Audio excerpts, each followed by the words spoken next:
जॉन्गकुक school के slippers उतार दिए, फिर अपने शूज़ पहन लेता है। स्लीपर्स प्रॉपरली लॉकर में रख दिया, फिर खुद से स्माइल किया। उसके दिमाग में तयंग के वो वर्ड्स गूंज रहे थे जो उसने चैरिटी इवेंट के दिन बोले थे। तुम्हें लगता है तुम मुझे रोक पाओगे? जितना वो उसके वर्ड्स को याद करता है उतना ही उसे अजीब लगता है कि तयंग ने ऐसा थ्रेटन क्यों किया। जॉन्गकुक को लगता था वो हमेशा सीरियस ड्यूक ही रहेगा मरने तक। ये विंटर की वजह से तो नहीं, उसने सोचा। क्या सर्दियाँ उसे ज़्यादा अफेक्ट कर रही है? क्योंकि सीज़न के शुरू होने के बाद उसने तयंग से ज़्यादा मिलना जुलना नहीं किया। पहले वो उसके ना आने से एंशियस थी, लेकिन धीरे धीरे उसे शांति मिलने लगा। उसने होप किया कि ऐसा ही रहे, कि एक दिन तयंग का इंटरेस्ट ख़त्म हो जाए उस पर से और वो अपनी पुरानी लाइफ में वापस चला जाए, जैसे तयंग को कभी वो मिला ही नहीं था। उसने अपना कोट उठाया और वहाँ से निकलने लगा। स्कूल के एंट्रेंस के पास उसने अपनी जैकेट को अच्छे से टक किया और सारे बटन्स बंद किए। फिर उसने अपने फ्री हैंड से डोर को पुश किया, दूसरे हाथ में अपने बिलोंगिंग्स का बैग और बॉक्स लेकर। जैसे ही वो अपनी बाइक के पास गया, उसने पहले अपनी सारी चीज़ें बाइक के बैक सीट में सिक्योर किया, फिर फाइनली पैडल मार के घर की तरफ निकल पड़ा।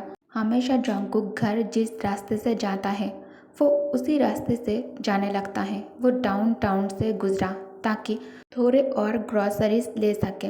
जब जॉन्गकुक का शॉपिंग ख़त्म हो जाता है तो उसने सामान बाइक के पीछे टाई किया, क्योंकि बास्केट ऑलरेडी फुल था। मिस्टर वांग को मेरा सलाम कहना, शॉप ओनर ने चिल्लाया जैसे वो निकलने लगा था। वो सिर्फ मुस्कुरा के हेड नोट किया। मैं कह दूंगा, थैंक यू, रिप्लाई दिया। अरे संभाल कर जाना, मिस्टर वांग तो रो ही देगा अगर बाइन टूट गई तो, ओनर फिर बोला। मैं ध्यान रखूंगा, डोंट वरी। जॉन्गकुक हंसता है। गुड बाय बोल के पैडल मार दिया। ठंडी हवा होने के बावजूद धूप काफ़ी वार्म फील हो रहा था उसे। स्काई क्लियर था। जैसे ही सन सेट होने लगा, स्काई ऑरेंज ग्लो में चेंज हो गया। पूरा आफ्टरनून गोल्डन फील हो रहा था। आज का दिन अब तक काफ़ी अच्छा गया था, कुछ भी गलत नहीं हुआ, कम से कम तब तक नहीं जब तक वो आरबिश लाने वाली स्ट्रीट में नहीं घुसा। जॉन्गकुक एक तेज़ आवाज़ सुनाई देता है। श्रील वॉइस में किसी ने चिल्लाया। जैसे वो तुरंत रुक गया। उसके सामने फायर ब्रिगेड तेज स्पीड में गुजरी। वो सीधा ड्यूक के मेंशन की तरफ चली गई।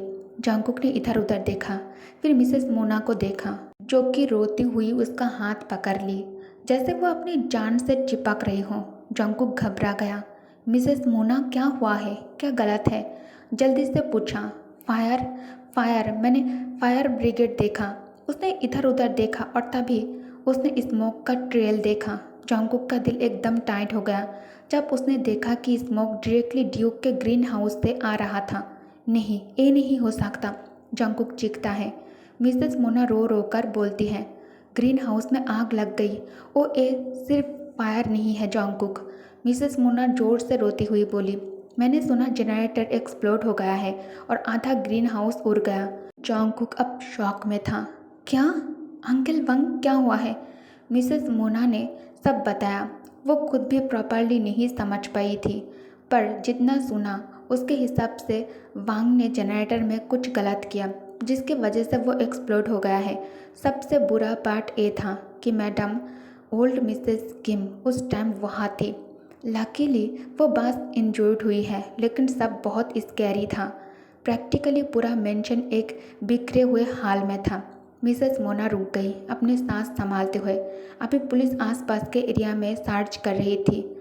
अंकल, जॉन्गकुक चिल्लाया, मिसेस मोना की बात को बीच में काट कर।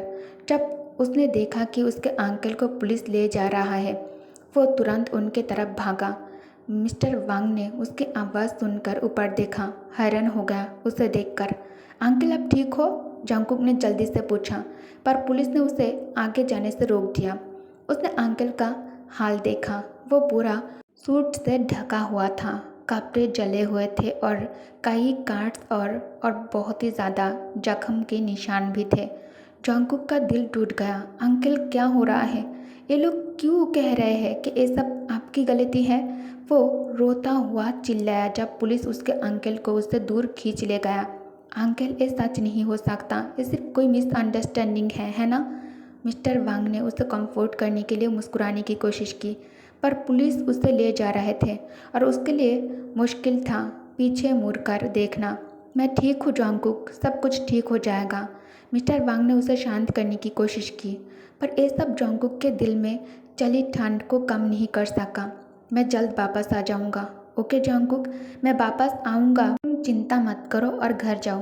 पुलिस ने गुस्सा कर मिस्टर वांग को आगे धकेल दिया। जॉन्गकुक पुलिस के पकड़ से छूटकर उनके पास जाने की कोशिश की, पर पुलिस ने उसे भी धक्का दे दिया, जिस कारण जॉन्गकुक मिसेस मोना के ऊपर जाकर गिरा। मिसेस मोना ने उसे तुरंत संभाल लिया, उसे टाइटली हग कर लिया। अंकल, जॉन्गकुक फिर से चिल्लाया। अब उसकी आंखों से आंसू बह रहे थे। उसने देखा कि पुलिस ने वांग को जबरदस्ती कार में डाला और डोर बंद कर दिया। उसने लास्ट बार पीछे मुड़कर जॉन्गकुक को देखा, चुपचाप मुस्कुराया, जैसे कह रहा हो सब ठीक हो जाएगा। जॉन्गकुक जमीन पर गिर गया जब पुलिस उन्हें लेकर चला गया।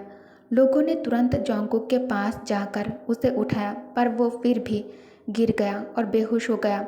जॉन्गकुक के जोर से आए चीख आरविश की सर्दी भरी रात में गूंज उठी, पर कुछ देर बाद सर्वेंट की वॉरिड आवाज में डूब गई। बेशक बेहोश होने से पहले उसने देखा कि ड्यूक मेंशन के सामने पोर्च पे सीढ़ियों पर खड़ा था। फिर उसकी दुनिया अंधेरे में डूब गया। जॉन्गकुक ने आरविश में आंखें खोली। उसका चेहरा बिल्कुल उड़ा हुआ था। वो ब्लैंक नज़र से रोड को देख रहा था। जब उसने होश संभाला, तुरंत पुलिस स्टेशन गया और अंकल के बारे में पूछने लगा। अनफॉर्चुनेटली पुलिस ने बताया कि कुछ नहीं हो सकता। वहाँ पर एक्सप्लोड इसलिए हुआ क्योंकि बहुत सारी फायरवुड ग्रीन हाउस के पास स्टॉक की गई थी, जो गिर गई और ग्रीन हाउस का आधा हिस्सा टूट गया। ग्लास चोट खाकर सब जगह फैल गया, इंक्लूडिंग मैडम ओल्ड मिसेस किम के ऊपर भी, जो तब वहाँ फूल देख रही थी। किस्मत से मेड ने उनको बचा लिया था, पर मैट्रियक को फिर भी काफ़ी चोट लगी। उसके बोन्स भी टूट गए जब उनको डेविड्स लगा, और ग्रीन हाउस, जो सबसे ब्यूटीफुल माना जाता था, रेयर प्लैनेट्स का घर था, अब बिल्कुल भी रिपेयर नहीं हो सकता था। पुलिस जानती थी कि ये सब बस एक एक्सीडेंट था, पर फिर भी अगर उसके अंकल वांग का इरादा ये करने का नहीं भी होता, फिर भी एक्सीडेंट हो गया है, किसी को तो रिस्पॉन्सिबिलिटी मानना ही पड़ेगा, ख़ास तौर पे जब वो कम्युनिटी का एक और प्रोमिनेंट फिगर हो, जैसे मैडम ओल्ड मिसेस किम। मैडम ओल्ड मिसेस किम भी इस एक्सीडेंट में इंजर्ड हो गई थी। पुलिस ने उस पर थोड़ा दया दिखाया और उसे वांग से मिलने दिया, लेकिन ये मिलना सिर्फ और ज़्यादा दुख भरे शब्दों तक ही सीमित रहा। उसके गुड बाय कहने से पहले, शायद अगर ड्यूक चार्जेस को कम करने के लिए कुछ करता तो मिस्टर वांग जल्दी बाहर आ सकता था। पुलिस ने ये बात उसे तब बताई जब वो वहाँ से जाने ही वाला था। फिलहाल वांग के पास कोई और ऑप्शन नहीं था, सिर्फ अपनी करंट साझा काटने का। पुलिस ने उसे उठाया, जो अपने घुटनों पे गिरकर उनसे अंकल वांग को छोड़ने की भीख मांग रहा था। वो अपने अंकल को बाहर निकालने में पूरी तरह से फेल हो गया। पुलिस स्टेशन के किसी भी ऑफिसर की हिम्मत नहीं हुई उसकी आंखों में देखने की। तब उसे समझ आया कि कोई और रास्ता नहीं बचा है। अगर फाइनल डिसीजन हो गया तो क्या अंकल वांग को सच में जेल जाना पड़ेगा?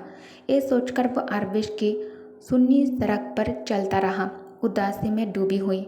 उसे एग्जैक्टली नहीं पता था कि ऐसे केसेस का प्रक्रिया क्या होता है और इसका फल कैसा निकलता है, पर उसे पता था कि इसमें बहुत वक्त और पैसा लगेंगे। एक लॉ सूट फाइल करने के लिए वो तो अंकल का बेल के लिए पैसा भी नहीं भर सकता था। उसे ये भी याद नहीं कि कैसे वो आरबीच तक पहुंच गया, पर उसे पता था कि सिर्फ एक ही रास्ता बचा था, मैडम ओल्ड मिसेस किम के घर से माफ़ी मांगना।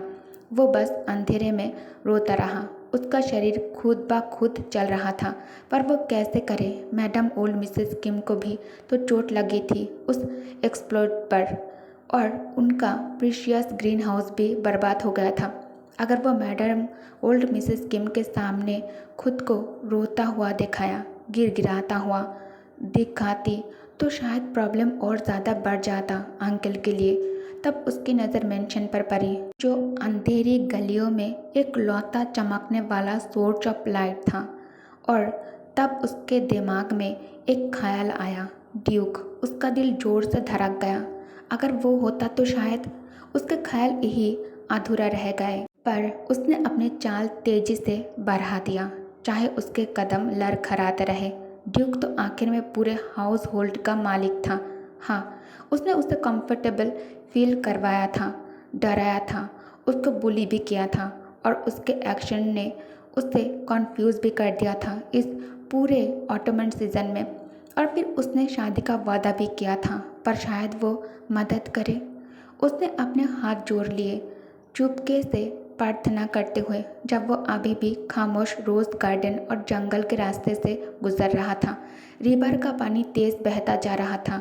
जब वो नदी के किनारे से गुजरी, उसका सांस तेज होने लगा। जैसे ही वो मेंशन के करीब आया, जोंगकुक वहां से खड़े होकर ही एनेक्स को देखा। उसके वाइट पाम्प्स ऑफ ब्रीथ के बावजूद लाइट्स अभी भी ऑन थी।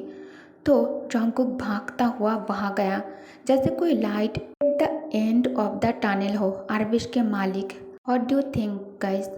ड्यूक से जब जोंगकुक मिलेगा, ड्यूक उससे क्या कहेगा?